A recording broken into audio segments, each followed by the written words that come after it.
hirap makakuha ng pabahay. Kung meron man, hindi angkop sa disenteng pamumuhay. Iisa ang pangarap ng bawat pamilya, ang magkaroon ng sariling tahanan. Ang mga pangarap nyo, ang pangarap din ng Pangulo. Kaya agad inilunsad ni Pangulong Ferdinand Marcos Jr. ang Pambansang Pabahay para sa Pilipino Program o 4PH. Hindi lang para magtayo ng mga bahay, kundi para ibalik ang pag-asa at dignidad ng bawat pamilyang Pilipino. Noong nakaraang linggo, binalikan ng Pangulo ang ilan sa mga housing projects sa Pampanga para tiyakin na ang bawat pamilya may tunay na pagkakataong magkaroon ng sariling tirahan at ang bawat tahanan ligtas at dekalidad. Nakakatuwa makita mo na mas maginhawa at mas maganda ang buhay ng ating mga kababayan. Dagdag pa ni Secretary Jose Ramon Aliling ng Department of Human Settlements and Urban Development. Ngayon, lahat po ng modalities. Nandiyan po yung horizontal, house and lot. Ang dignidad ng pamilya ay, lalo na ang Pilipinong pamilya, ay pag nagkaroon siya ng sarili niyang bahay. Kwento ng mga residente, dahil sa mababang interes sa pabahay, naging mas abot kaya ito para sa kanila. Ibinaba kasi ng gobyerno sa 1 to 3% ang subsidized interest rate.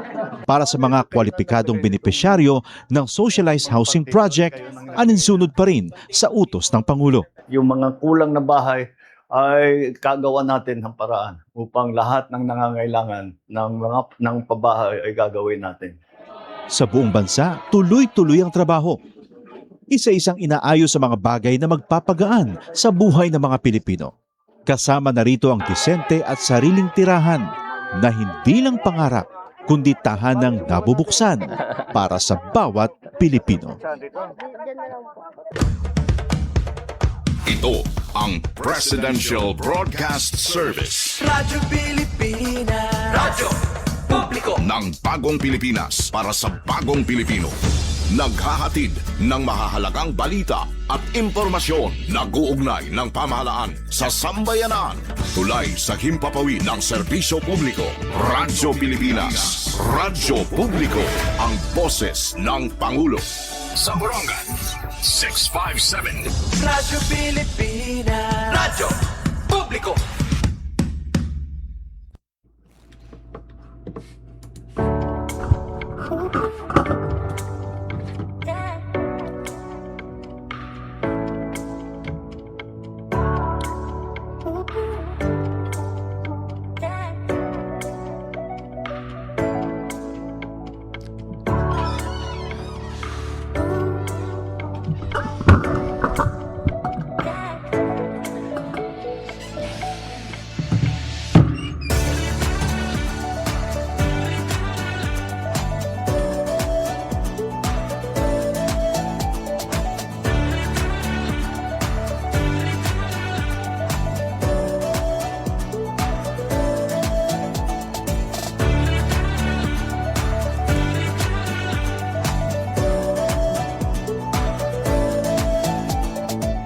Alright, maupay nga kalupo, hay nga tanan. Kumusta mga kasi kung mga ka-environ, kumusta po kamo? Ito yung mga karol po niya ng adlaw. And today is Sunday afternoon. It's a beautiful Sunday afternoon, everyone. And yeah, kumusta po kamo nga tanan? Ako mga ikasi nga waray nun, ikasi ko nga sa Marnon, ikasi ko nga mga istihanon nga, ikasi ko nga mga boronganon. Kumusta po? And I hope that upay po ito yung mga kabutangan niya na, upay ito yung mga inaabat, nagrayo po kahit mga kapahamakan yan, maglipayon la. Well, ako, hanya na ang adlaw, gayopay ko kasi dire, kung gisa si Rakyan adlaw nga maray oran, so, nalibang ang katiopay pag ginardin, di ba? Natapos sa pag asikaso habalay, mga alas 8 pasado, nag-start ak pag-garden alas 9. Yan aga kanina. Tapos, binati nalakan radyo ni Lolo Mamo nga nangadiinhan kan alas 12. Imagine, warak sabot nga alas 12 na nga yan, nakatulak ka garden, naghinawan, tapos naglilinis, tapos nagtanom. Kay, alam niyo po kasi, ayan, dati pa mahilig na po talaga naman naka-garden. Kaya lang medyo na-busy kasi ang trabaho, so medyo na-pause. Inod nga kintala. And then, nainom po ako last year. Inusa nga pagyakan ni Mayor Dayan nga dapatan mga burunganon may ada kalugaringon nga mga sourcing pagkaon. Kuma parang usahan mga major lessons learned naton han pag COVID-19, di ba? Nga dapat i-maximize naton mga natad hin pananom para tidak kita makuha aton mga resources, kumbaga. Nga ako naman po, akon part, medyo may ada ko hin hurhalog nga kuan nga natad sanglit kung parang minapa ko na ako natad. May ada portion nga gintanmang ko in mga flowering plants kasi nga usahit akon mga plano is akong mga planohan una nga di rin akong pinalithin bukad pagdadalaw kita akong bugto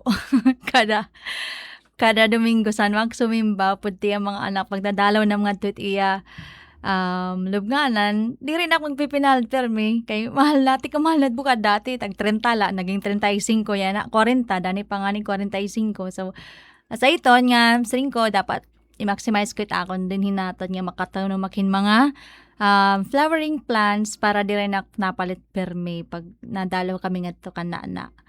And nagidaghapon na akon time nga nananumpo akin mga herbal plants.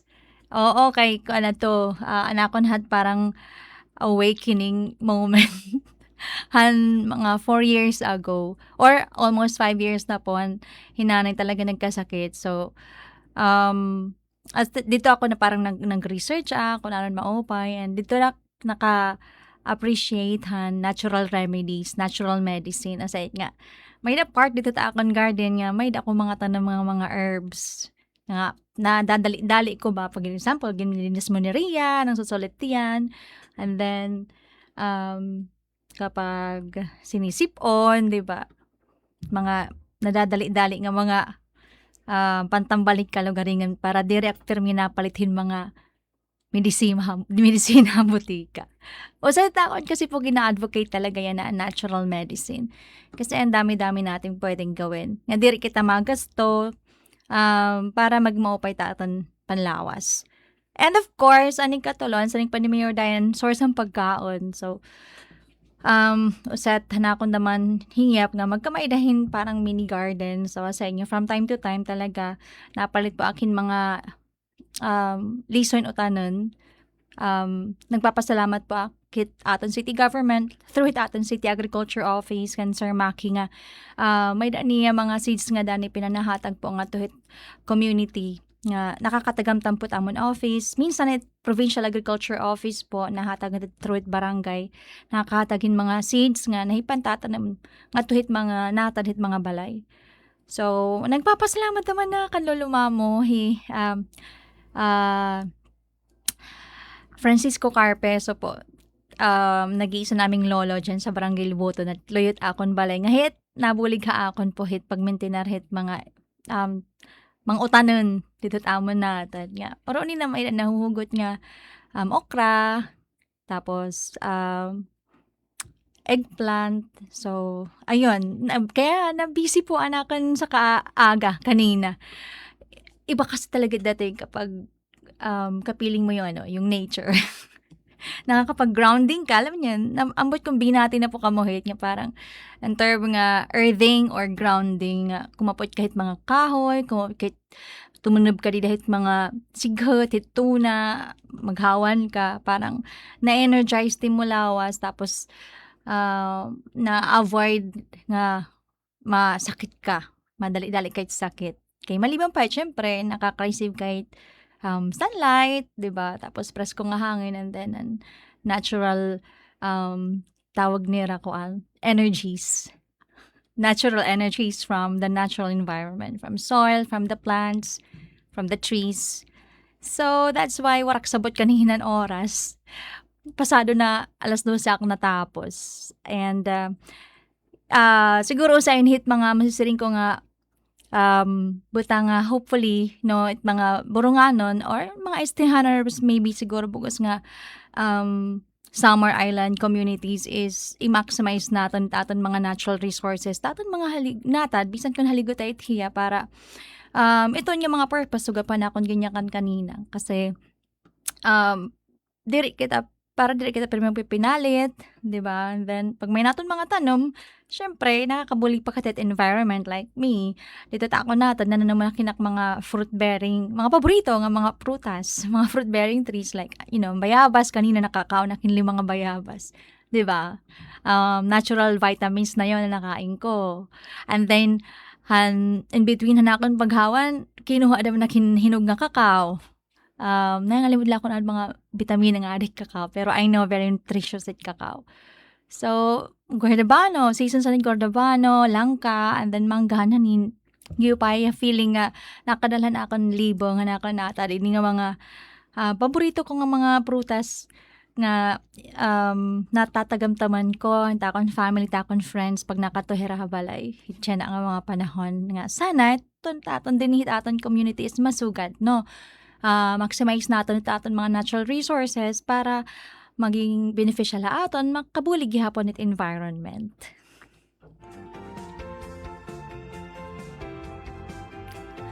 Ayun. So, medyo na muna po nagstorya, intro palat. Pero ayan, nananawagan na kita akong partner, Mantea. I hope that you will get well soon. Medyo nagka-jet lag pa hiya. So, ayan. Mga kaupod natin here next month aton program din hiya DYES Radyo Pilipinas because she's resting right now. Napahuway pa po hiya kay medyo mag-uol po era biyahe. So, yep. I think siguro hit masunod gihapon natin yung mga episodes is magkakamay-adat natin mga visitors, no, kay advice sa amon tamon department head han Borongan City Environment and Natural Resources Office si Forester Jujito Akla nga makaupod kami nga nihin mga visitors, mga bisita nga pwede makapag-istorya aton nga tanan hiunong hitira mga experiences pagtaga environment.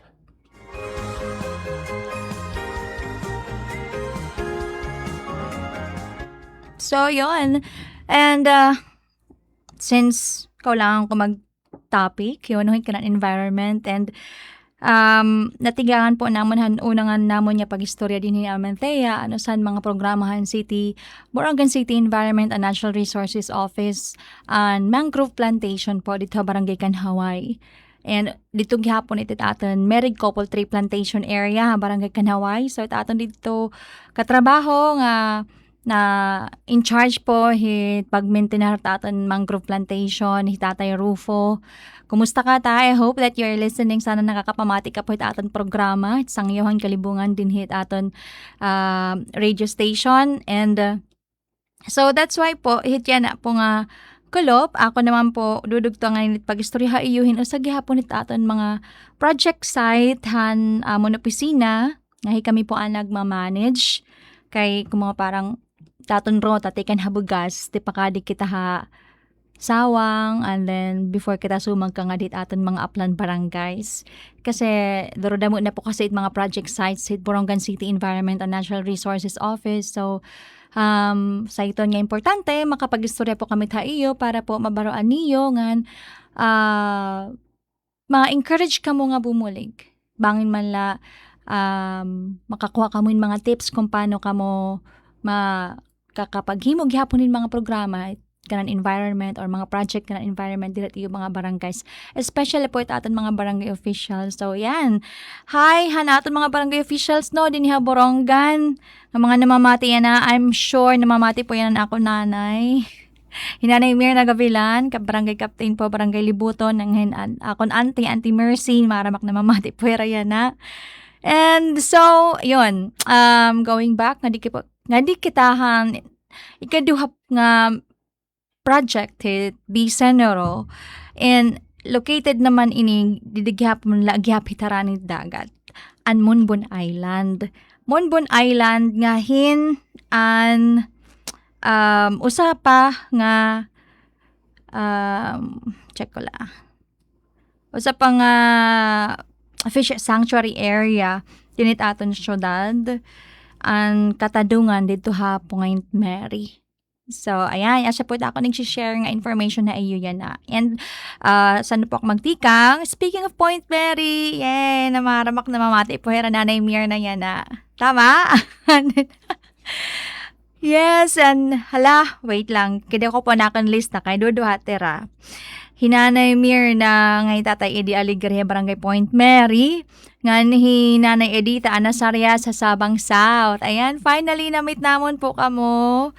Kumusta ka mo? Sana po mo pa ikutiw kaadlawon ngan magkusog taton mga lawas. Yes?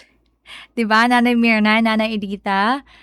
And masaya po kami hato ni Amantea last week nga na-meet namon kamo kay usapuhin mga butang nag-encourage sa amon nga nagpakusugan namon pagtrabaho, pagkanhi ha.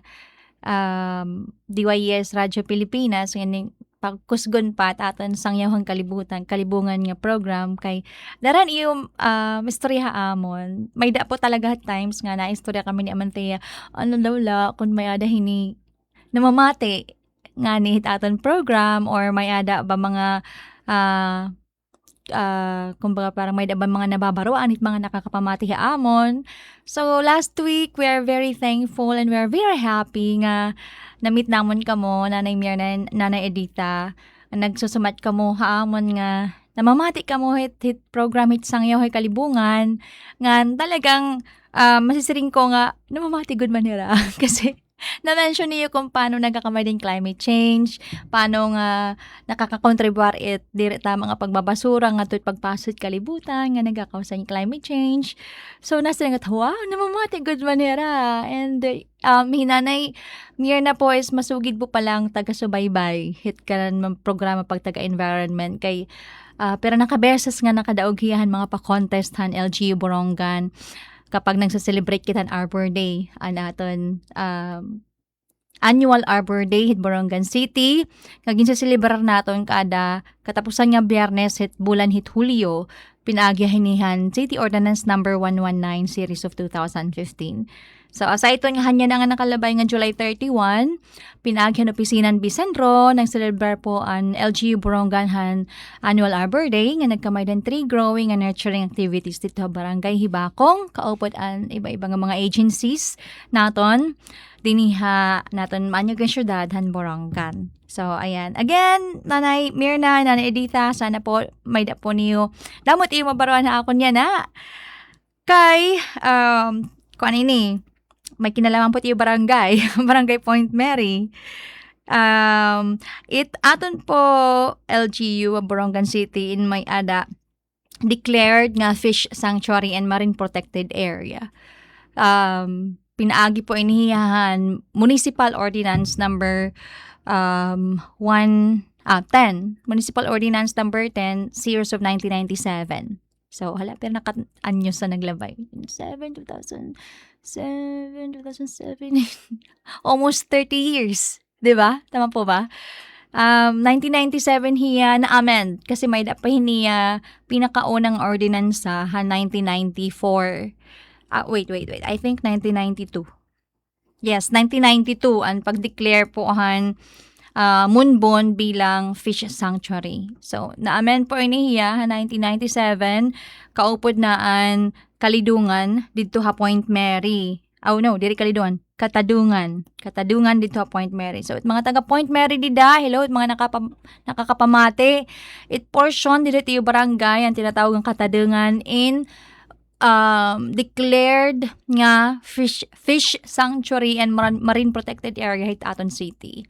So, duduhan niya nga lugar, ang Munbon Island nga han katadungan dito Point Mary. So, ano po inihiyang fish sanctuary and marine protected area? Yan. So, hini po nga pinagihining ordinansa nga Municipal Ordinance number 10 series of 1997 Ang katadungan dito ha point mering han aton Monbon Island in declared nga fish sanctuary han aton munisipyo. Ngayon na effective pa ini nga dayon na han aton city. Nga kuntiin pag sinabi ito sa nga lugar sa nga kadagatan nga fish sanctuary in kanhiya protected area. Diri hiya pwede pagkawilan, diri hiya pwede pagkuhaan hinbisan ano. Nga diri hiya pwede hit pagpariguan, diri hiya pwede pang tourism, diri nga ni hiya pwede hit kuan, pwede hit mga pwede hiya hit research, pwede hit study, pero may da permit. Ngahin kuan la regulated, may dapat nagbabantay kung hain nila nga lugar. So ganiton. Asay po ito niya at fish sanctuary. Meaning, dili ka talaga nga dito pwede magbarakasyon, dili ka pwede dito mamarigo, dili ka pwede man murot, dili ka pwede man ngawil. So, bisan ano ang klase ng extraction is dili pwede. Kay protected area manggod lahiya. Strictly para in protection. Ang purpose ito is para mataganhin panahon itong di nga lugar, nga kadagatanin, padamo hit iya mga kaisdaan, mga puroton, mga corals, nga tanan nga mga naakoy didto nga makahinga hira tikang hit mga panguha haira, makahinga hira hin maupay para makapagpadamo pa ngan para produce damo nga mga isda labi na. So sa itit mga main nga function hit pagdi-declare ito sa ang kadagatan as fish sanctuary. And may naman sinisiri nga marine protected area. Pag sinabi naman pong marine protected area, as itiyan pinaka parang generic term. Kasi hitiyan na po nga balaod hit pag tagadagat, pag ginyakan ni ito sa nga lugar nga marine protected area, may ada niya zone. May da niya iba-iba nga kategorya kumbaga. Hito sa nga marine protected area, pwede may ada para hin tourism, pwede may ada para hin fish sanctuary, pwede may ada para hin kanan nangalimutan ka ni katulong nga category. Parang kumbaga regulated area nga pwede hiya pang tourism, pwede dam hiya pang protection. Pwedeng ganun po. Pwede hiya ito sa nga kabukusan nga marine protected area sa nga tayt Monbon Island, pwede hiya i-divide into 3 categories. Kaulangan natin hiya mamapa, kunahan ni dapat iya mga giutan, tapos makuhanin mga coordinates, tapos mahimuan hin ordinansa. So, kapag kaya na, itaton po katadungan dito ha point mering hint aton fish sanctuary ha Monbon Island they are fish sanctuaries. So, waray pa po hiton diri pa na-approve ang ginpropose ng amendment para han iya marine protected area nga may ada portion lang pwede fish sanctuary, may da portion nga pagbarakasyonan. Okay, so medyo magulo na mag-explain, tama po. So ganito lang yun. It existing nato yun nga mga fish sanctuary, hakatadungan dito point meron nga dito Monbon is fish sanctuary pala po iret category. Huray pagod talagaan parahan kumbaga parang pwedeng tourism, parang cultural heritage, so ganito, diri pa hiya pwede. Sanglit, bawal pa po ha Monbon panmarigo, pagbarakasyon, pati dito katadungan na Point Mary. Bawal pangisda, bawal panguha. Siyempre, okay lang yun umagi, di ba? Pero diri pwede may extraction an panguha. So, asay po kabutang hit naton yan na. And last year, may ada po ginsubmitarhan naton sanggunehan, mga sangguneros, nga ginsubmitarhan, opisinahan, Borongan City Environment and Natural Resources Office, nga tuhan naton sanggunian, nga maamendar, iton nga fish sanctuary category hit aton Monbon, mahimuya nga marine protected area, kay may damanggod kasi demand han Monbon Island nga maging tourism, maging ecotourism. So since fish sanctuary palit hiya hapag kaya na, diri pa kita pwede nga to magbarakasyon. Pero once ma-amend na iton hiya, nga ordinansa, tapos ma-approve ang zoning naton, kundiin may dala portion it Monbon nga fish sanctuary, may da portion dito nga pwede pang ecotourism. Pag na-approve iton hiya, pwede naton hiya open for a regulated ecotourism activity. Pwede pagbarakasyonan nga to, pwede excursion, pwede research studies. So, yun po. Asyit ato ni mga parang kabutang dito Hamonbon Island yan na. And since 2020 ang Borongan City Environment and Natural Resources Office na po ang nag-manage nga ng supervise sa Monbon Island, may dapuit naton continuous nga ito nga 24-hour bantay dagat.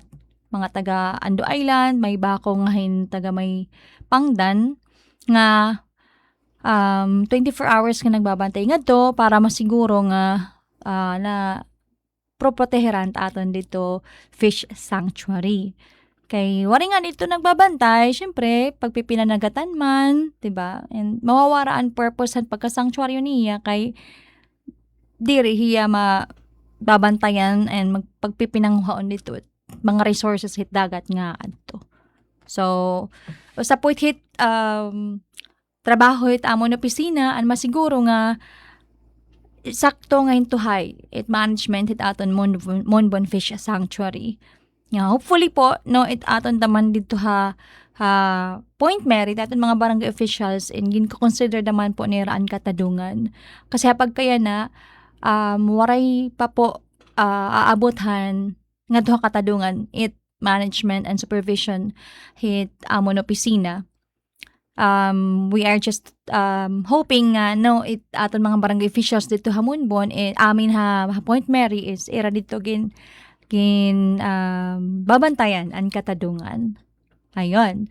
And dinhi po ha Borongan is actually ato here an city or municipal declared no nga fish sanctuary.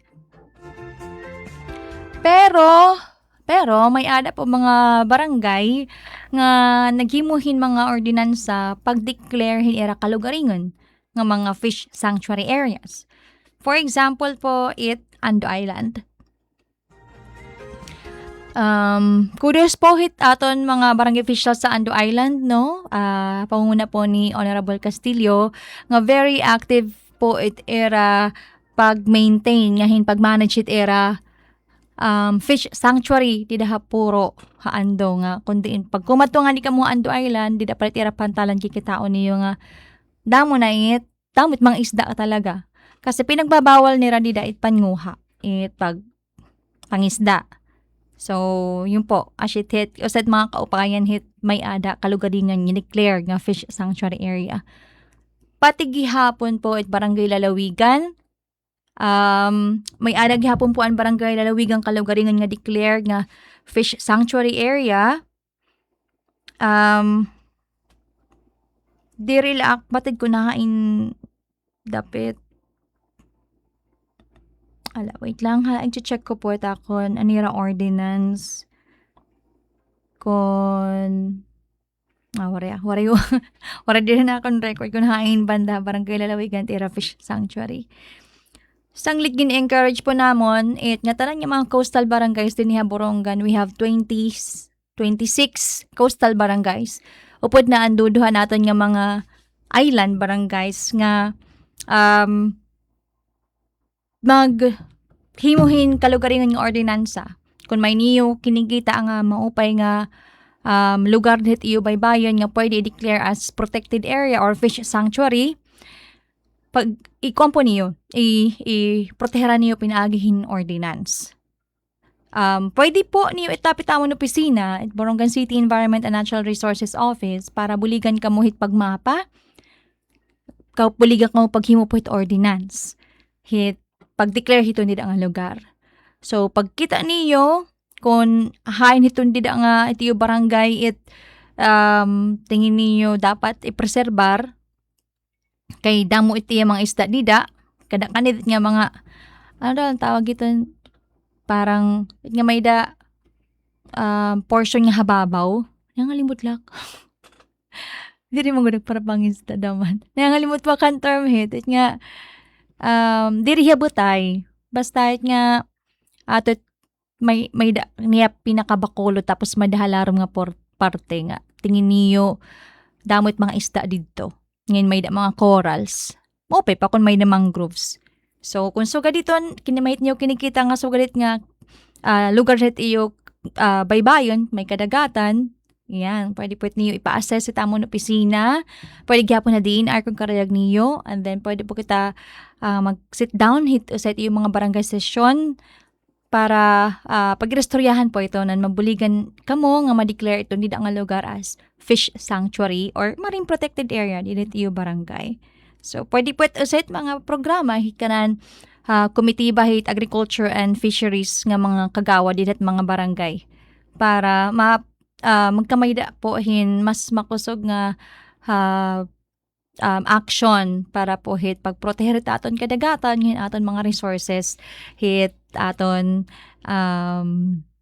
coastal, aton seagrass, tapos hit aton corals, and of course naton mga kaisdaan.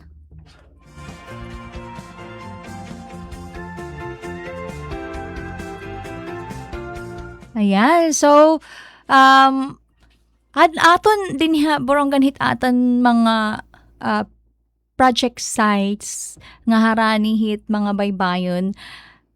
Ato po yan ikaduha. Naton nga project sites anaton fish sanctuary area Hamonbon Island. Ikaduhahan mga ginmamanage amon opisinahan Bicenro. So, siring ko pa, una namon nga ginistorya din hiha iyo kaupod kay Amantaya una po in nakadtoha barangay Kanhaway naton po mangrove plantation dito. So medyo biyahe kita ti pakadi dapit may airport Point Mary an katadungan dito an katadungan fish sanctuary. And then, nga di kita dapitan may tabunan, may pangdan, Ando Island, and harani naman an Munbon Island. Ayun. So, may da pa po naton duduha pa nga mga project sites at Bicenro nga harani po it baybayan. And, dito ko po itiya, igi-istorya sunod namon nga sunod namon nga episode din hipot aton program kay medyo darodamot hiya naman nga impormasyon bangin akmang tinagmiton nga dahil ka alas 4 de lugod matutuhay. So yadik po kita hit partiya na hit pag-istorya hit pagtaga coastal area nga very very important po ita aton din hiya borongan kay damo po ha aton din hi aton mga tatay, mga kuya, mga uncle trabaho is pangisda. Siring ko pa, out of 61 mga barangay, 24 it karanit dagat. And for sure hiton, mga 24 nga mga barangay, damo po talaga it mga para pangisda.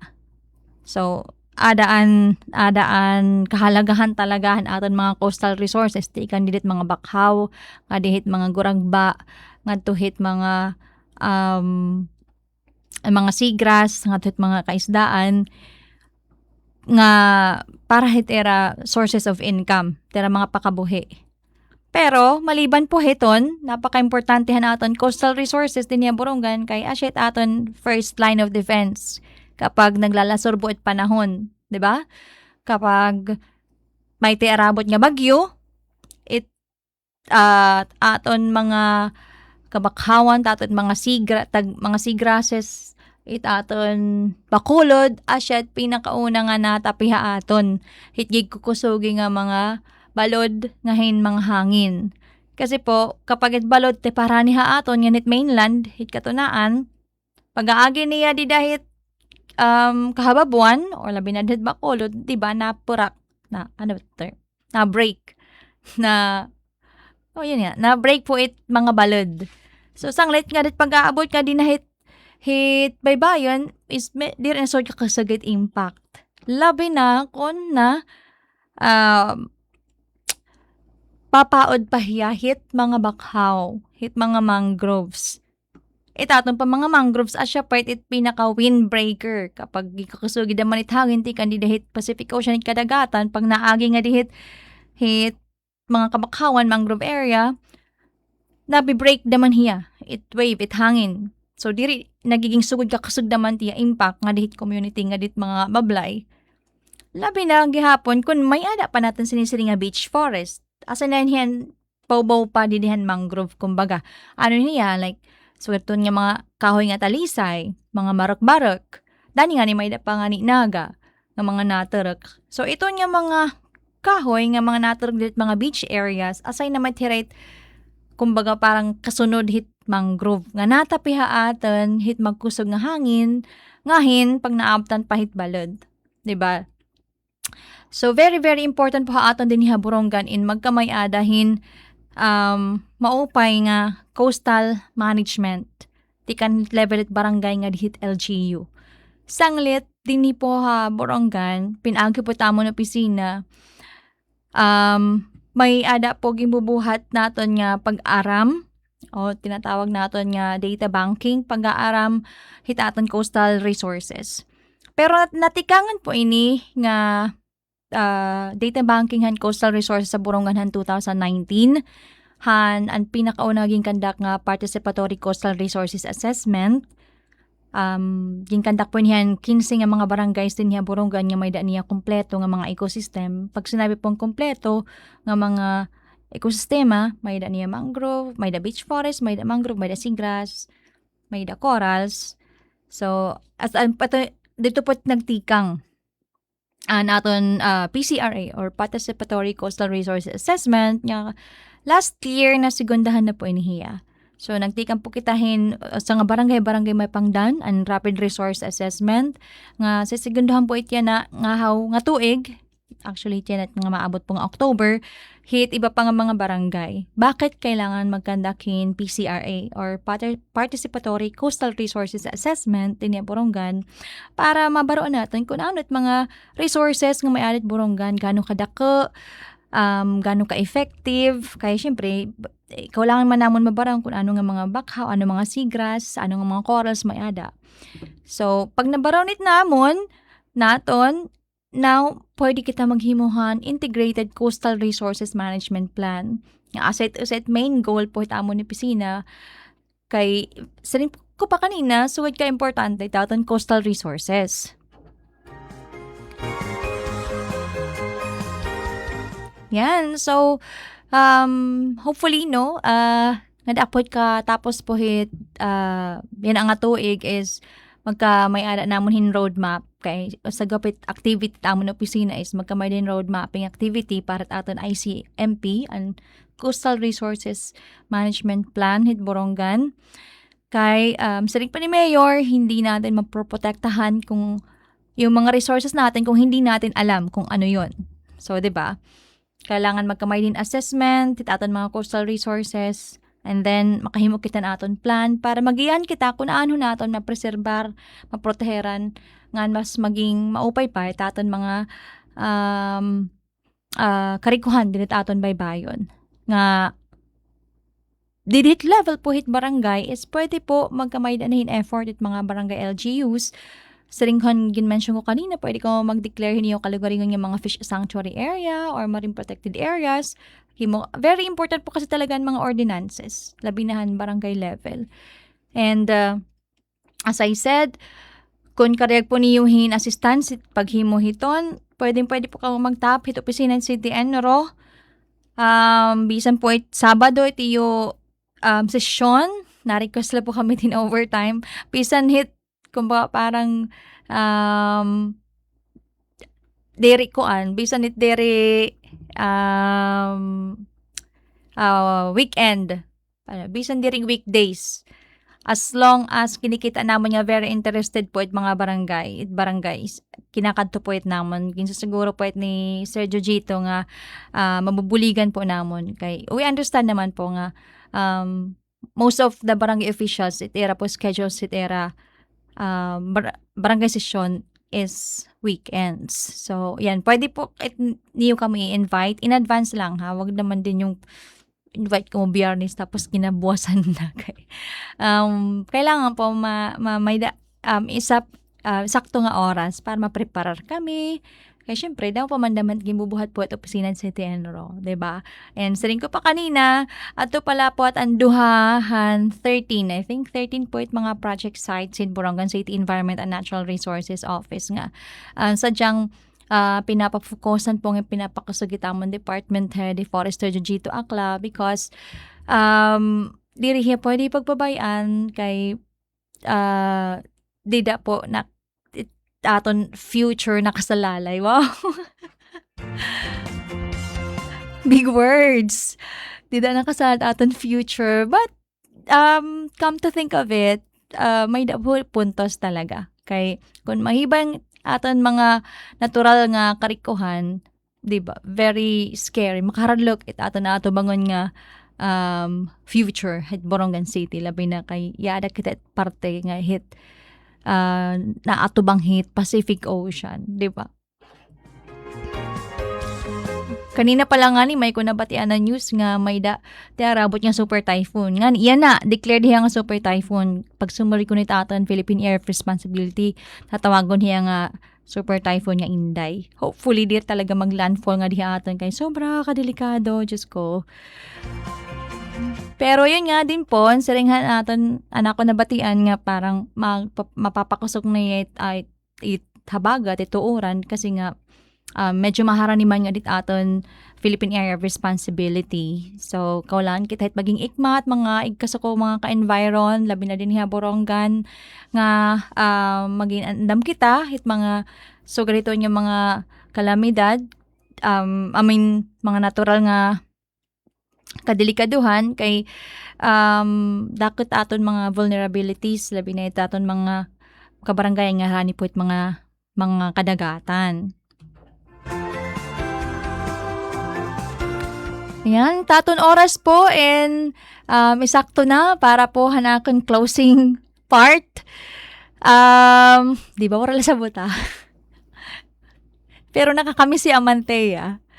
Kapag ani kasi tawagin damo po talaga tamon exchange of ideas. Super cool lang. It's ka oras kapag ani That's why I miss you, be. Sunod nga, pag schedule dapat tadi ka na. And so, nagpapasalamat po akaiyo, haniyo po pamati, ang pagupod niyo haakon, yun ang oras para po pag-irestoryahan natin ang mga topiko ng mga programa ng city government, pinagihan Borongan City Environment and Natural Resources Office, Bagtaga Environment, and naglalaomak nga damo po niyo nabaruan ha ako niya nga kulop, and naglalaong po ako nga mas damo pa po amon ma-reach nga mga Boronganon or bisan outside Borongan para po damo krita nga magburulig po nga manginanongen magproteher aton kagurangan, especially dinhi po Samar Island, kay very very important po aton lugar, Samar Island. May naton Samar Island Natural Park, didetbut nga hit Samar nga talagang asyit aton nagproproteher aton, diri kita siguro naabat, diri kita maaram nga dakot iya bulig nga nahatag aton kada adlaw, especially hit ka mapasoy panahon nga hinhit damo pa po damo mga benefits nga aton nakukuha hit aton kabukiran, kagagubaan, ayun. So, ngaran po hit amon opisina hit Borongan City Environment and Natural Resources Office. Ngahaw nagpapasalamat po kami niyo oras ng pamati. And before ako mag-end, correct ko po i-greet akon mga kaopisina Borongan City Environment and Natural Resources Office, guys. Hira Ate Mercy, mara po nga namamati po kamo. Ate Gina Balmes, namamati naman ni Ate Gina, and of course bugos po nga personnel Borongan City LGU, and nga tanan po nga nasuporta po hit mga programa pagtaga environment, most especially din po hit aton station Radyo Pilipinas DYS Borongan. Thank you so much po Ma'am Ruth Abundahan pagkatagpuhin ini nga chance po hanamon opisina nga Borongan City Information Office nga magkamay da po hini nga programa ang sangyawhan kalibungan para po aton kaupayan naton kagurangan nga makabulig po hit ka ng present nga future generation. Once again, thank you so much everyone and magandang hapon po. Thank you. Ito ang Presidential Broadcast Service. Radyo Pilipinas. Radyo Publiko. ng bagong Pilipinas para sa bagong Pilipino. Naghahatid ng